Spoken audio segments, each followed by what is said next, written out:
Eklavya model residential school Ajmer Saundane येथे संविधान दिन मोठ्या उत्साहात साजरा करण्यात आला। यावेळी संविधान सभा, प्रश्नमंजुषा व आदिवासी समूहातील नागरिकांचा सन्मान सोहळा आदी कार्यक्रमांचे आयोजन करण्यात आले होते।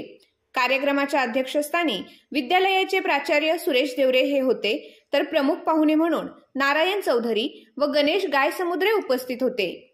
अजमेर सौंदाणे शाळेमध्ये संविधान दिनानिमित्त विविध स्पर्धा, चर्चासत्रे आदी कार्यक्रमांचे आयोजन करण्यात आले होते।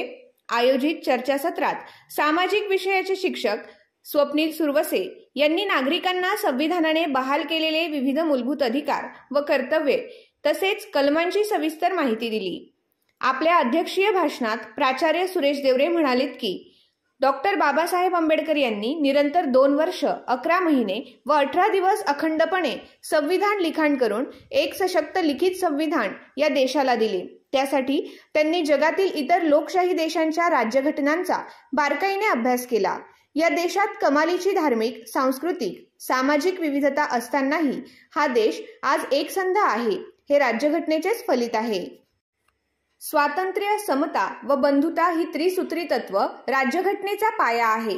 यावेळी राज्यघटनेवर आधारित प्रश्नमंजुषा स्पर्धाही घेण्यात आली। यात विद्यार्थ्यांनी उत्स्फूर्त सहभाग नोंदवला।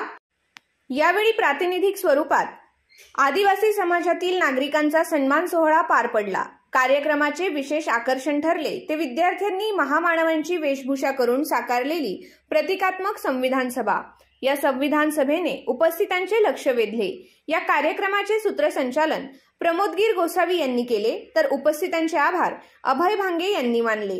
कार्यक्रम यशस्वीतेसाठी राजू गोळे सर, संतोष जगताप, डॉक्टर वैशाली ताठे, सारिका घाडगे, संगीता मोरे, अख्तर पठाण, प्रशांत आहेर, शीतल जाधव, शिवशंकर कोंडागोरला, टार सिंग, मयुरी राजूरकर, स्नेहल कोल्हे, सुरेश पवार, पारू लोहलान, धवल मेश्राम, शारदा वाघ आदींनी परिश्रम घेतले।